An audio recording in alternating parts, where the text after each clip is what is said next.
പ്രിയമുള്ളവരെ, എല്ലാവരും ലോക്ക്ഡൗണിൻ്റെ വിരസതയിലും ആലസ്യത്തിലും കഴിയാണ്. അപ്പോൾ നമ്മൾ ലോക്ക്ഡൗൺ ഇങ്ങനെ നീളുന്ന പക്ഷം നമ്മൾ ഗുരുതരമായ പല പ്രശ്നങ്ങളിലേക്കും വഴുതി വീഴാൻ സാധ്യതയുണ്ട്. അപ്പോൾ നമുക്ക് നമ്മുടെ ചുറ്റുവട്ടത്തിൽ കിട്ടുന്ന വിഭവങ്ങളെ എങ്ങനെ ഫലപ്രദമായി വിനിയോഗിക്കാം. അപ്പോൾ അതുകൊണ്ട് ഞാനിന്നലെ തൊഴിലെ ചക്ക കൊണ്ടുണ്ടാക്കുന്ന വിഭവങ്ങൾ അമ്മ ശരിയാക്കിയത് എല്ലാവർക്കും വേണ്ടി ഒന്ന് പരിചയപ്പെടുത്തിയത്.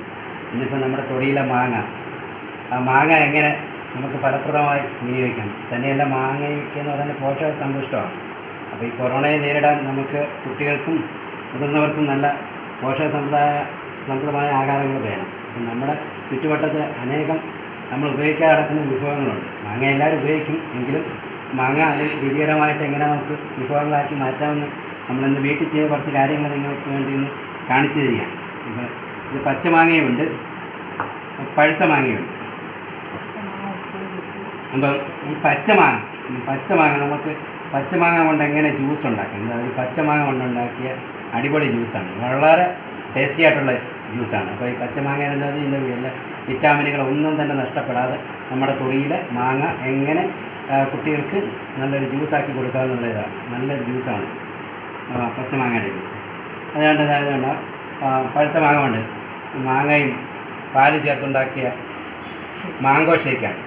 ഇത് വളരെ ടേസ്റ്റിയാണ്. ഇത് കുട്ടികൾ എത്ര കുടിച്ചാലും അവർ വീണ്ടും ചോദിച്ചു കുടിക്കും. അപ്പം നമുക്ക് ഈ മാങ്ങ കൊണ്ട് ഇങ്ങനെ രണ്ട് ഗുണപ്രദമായ പോഷക സമൃദ്ധമായ ജ്യൂസുകൾ നിർമ്മിക്കാം. ഒപ്പം തന്നെ നമുക്ക് മാങ്ങ, അതായത് മാങ്ങയും ഉപ്പും ചെറിയ ഉള്ളിയും കൂടെ കാന്താരി മുളകും ചേർത്തൊരു മിശ്രിതമാണ്. ഇതിപ്പോൾ നമുക്ക് മാങ്ങ ഇടിക്കൂട്ടെന്നൊക്കെ പറയാം. നമുക്ക് ഇപ്പോൾ അമ്മ ഉണ്ടാക്കിയതാണ്. അപ്പോൾ ഇതെന്ന് പറഞ്ഞാൽ വളരെ ടേസ്റ്റില്ല, എത്ര തിന്നാലും നമുക്ക് മതി വരത്തില്ല. ഇത് നമുക്ക് ദാഹശമനിയാണ്. ദാഹം വരുമ്പോൾ ഇതും കൂട്ടി പച്ചവെള്ളമോ ചൂടാക്കിയ വെള്ളം എന്ത് വേണം, പച്ചവെള്ളം കുടിക്കുന്നത് ദോഷമാണ്. എന്നാലും തിളപ്പിച്ചാറിയ വെള്ളം ഇത് ചേർത്ത് കുടിക്കാൻ നല്ല ടേസ്റ്റാണ്. അതോടൊപ്പം ഇത് മാങ്ങ അതായത് മാങ്ങ ചെത്താതെ മുഴുവനെയുള്ള മാങ്ങ ഉപ്പിലിട്ടതാണ്.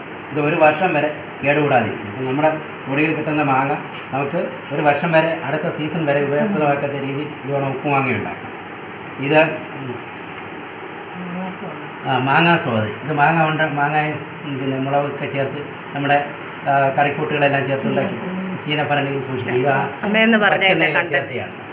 ഇതിൻ്റെ ഇൻഗ്രീഡിയൻസ് എല്ലാം അമ്മയ്ക്ക് അറിയത്തുള്ളൂ. അമ്മ അത് വളരെ നാളുകൾ കേടുകൂടാതെ സൂക്ഷിക്കാൻ. പച്ചമാങ്ങ അച്ചാറിൻ്റെ കൂട്ടുകളെല്ലാം കൂട്ടി കടുക് വറുക്കാതെ മാങ്ങ ഭംഗിയായിട്ട് വൃത്തിയാക്കി തുടച്ച് അതരിഞ്ഞ് മസാലക്കൂട്ടുമെല്ലാം ചേർത്ത് അത് ചീനക്കരടിയിൽ സൂക്ഷിക്കുക.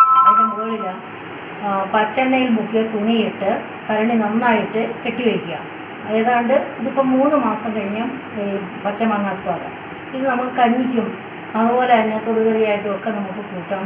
ചോറിൻ്റെ കൂടായാലും അതുപോലെ ഇപ്പോൾ ചപ്പാത്തി കഴിക്കുമ്പോഴൊക്കെ ആയിട്ട് മാങ്ങാ സ്വാദമാണ് സാധാരണ പറയുന്നത്.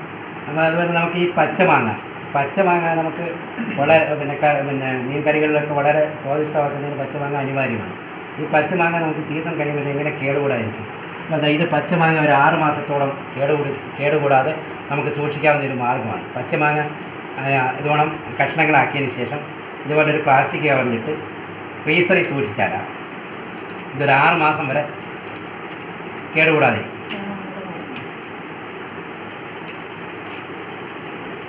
ഇതിവിടെ തയ്യാറാക്കി വെച്ചിട്ടുണ്ട് ഒരു 3 മാസത്തോളം.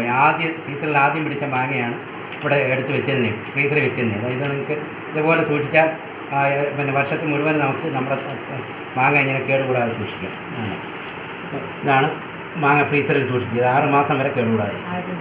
അതിന് കേട് കൂടാത്ത പച്ചമാങ്ങ അരിഞ്ഞ് ഇതിന് ചെയ്യേണ്ടതെന്ന് വെച്ചാൽ എങ്ങനെയാണെന്ന് അമ്മ പറയും.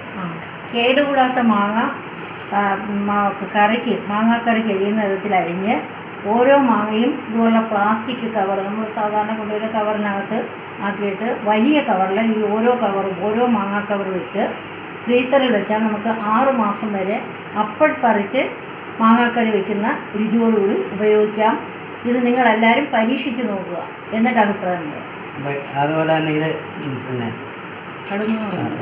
ഇത് പിന്നെ മാമ്പഴ പുളിശ്ശേരിയാണ്. ഇത് വളരെ ഇത് മാത്രം കൊണ്ട് നമുക്ക് എത്ര വേണമെങ്കിലും ചോറ് കഴിക്കാം. അപ്പം നമുക്ക് അതെങ്ങനെയാണ് നമ്മൾ ഇത് പറയും. മാമ്പഴത്തിൻ്റെ തൊലി കളഞ്ഞിട്ട് അത് നമ്മൾ മൺകലത്തിൽ വേവിച്ച് പച്ചമുളക് ഇട്ട് വേവിച്ച് നമ്മൾ മോര് കറിക്ക് അരയ്ക്കുന്ന കൂട്ടും ചേർത്ത് പച്ചമുളകും ഉള്ളി എല്ലാം കൂടെ കടുക് വറുത്തിട്ടാൽ നമുക്ക് നല്ല മധുര പുളിരസത്തോടു കൂടിയുള്ള മാമ്പഴ പുളിശ്ശേരി കൂട്ടി ആസ്വദിക്കാം. അച്ചാർ. അപ്പം അച്ചാർ നമുക്ക് എല്ലാവർക്കും അറിയാവുന്ന ഒരു വിഭവമാണ്. അപ്പം നമ്മുടെ തൊടിയിലെ മാങ്ങ കൊണ്ട് ഇങ്ങനെ പലതരം വിഭവങ്ങളും ഉണ്ടാക്കും. അപ്പോൾ ഇതൊന്ന് ഷെയർ ചെയ്യാനുള്ള കാരണം നമ്മുടെ കുടുംബാംഗങ്ങളും മറ്റുള്ളവർ അവരവർ നമ്മുടെ തൊടിയിലെ വിഭവങ്ങളൊക്കെ കൊണ്ട് ഓരോന്നും ഉണ്ടാക്കുന്ന ഇങ്ങനെ പരസ്പരം ഷെയർ ചെയ്യുകയാണെങ്കിൽ നമുക്ക് ഈ പിന്നെ കൊറോണ കാലത്തുള്ള വിരസത അകറ്റുകയും ചെയ്യാം, പുതിയ അറിവുകൾ പരിചയപ്പെടുകയും ചെയ്യാം, അത് പുതിയ തലമുറയ്ക്ക് പകർന്നു നൽകുകയും ചെയ്യാം. ഒപ്പം നമ്മുടെ ചുറ്റുവട്ടത്തുള്ള വിഷമയമല്ലാത്ത ഭക്ഷ്യവസ്തുക്കളെ ഉപയോഗപ്രദമാക്കി നമ്മുടെ ആരോഗ്യം കാത്തു സംരക്ഷിക്കാനും കൊറോണയ്ക്കെതിരെ ഒരു പ്രതിരോധ ശേഷി കൈവരിക്കാനും നമുക്ക് അനിവാര്യമാണ്. അപ്പോൾ അതുകൊണ്ടാണ് ഞാൻ ഇന്നലെ ചക്കയുടെയും മാങ്ങയുടെയൊക്കെയും ഇന്നിവിടെ വീട്ടിലുണ്ടാക്കിയ വിഭവങ്ങൾ നിങ്ങൾക്കായി പരിചയപ്പെടുത്തിയത്. അപ്പം നിങ്ങളും ഇങ്ങനെ ഓരോ പുതിയ അറിവുകൾ ഷെയർ ചെയ്യുകയാണെങ്കിൽ നമുക്കൊരു വളരെ പ്രയോജനപ്രദമാണ്. അപ്പം പിന്നെ ഈ വിരസത അയക്കുന്നതിനും ഒപ്പം ഈ അറിവുകൾ ഷെയർ ചെയ്യുന്നതിനൊക്കെ ഇത് വളരെ ഉപകാരപ്രദമാണ്. അതുകൊണ്ടാണ് ഞാനിത് ഇങ്ങനെ ചെയ്തത്. എല്ലാവർക്കും ഇതാണ് നെല്ലിക്ക കൊണ്ടും ഇങ്ങനെ എല്ലാം കൊണ്ടും വിഭവങ്ങളുണ്ടാക്കും. അപ്പോൾ ഇത് രണ്ടും നമ്മുടെ ചുറ്റുവട്ടത്ത് കിട്ടിയ വസ്തുവായതുകൊണ്ടാണ് ഇത് കൊണ്ടുള്ള വിഭവങ്ങൾ പരിചയപ്പെടുത്തിയത്. അപ്പോൾ ഞാൻ ഒന്നുകൂടെ ഓർമ്മിപ്പിക്കുകയും ഈ ജ്യൂസ് കുട്ടികൾക്കെന്ന് പറയുന്നത് വളരെ വളരെ ഉപകാരപ്രദമായി ഏത് കൊച്ചു കുട്ടികൾക്ക് വളരെ സ്വാദിഷ്ടമായി ഭക്ഷിക്കും. അപ്പോൾ ഇതുകൊണ്ട് നമുക്ക് പിന്നെ ഇങ്ങനെയൊക്കെയുള്ള കാര്യങ്ങൾ പരസ്പരം പരിചയപ്പെടുത്താം. ഇത് കൊച്ചുകുട്ടികൾക്കും വലിയവർക്കും ഇത് വേണമെങ്കിൽ ഷുഗർ ഉള്ളവർക്ക് ഉപ്പ് ചേർത്ത് ഉപയോഗിക്കാം, ഇഞ്ചി സത്വമൊക്കെ ചേർത്ത് ഉപയോഗിക്കാം. അപ്പം എല്ലാവർക്കും നമസ്കാരം. പിന്നെ എല്ലാ കുടുംബക്കാർക്കും മറ്റ് സുഹൃത്തുക്കൾക്കും എല്ലാം ഇതൊരു അറിവ് ഷെയർ ചെയ്യുകയാണ്. അപ്പം നിങ്ങളുടെ അറിവുകൾ ഇതുപോലെ ഒന്ന് ഷെയർ ചെയ്താൽ നമുക്ക് വളരെ വളരെ ഉപകാരപ്രദമായിരിക്കും.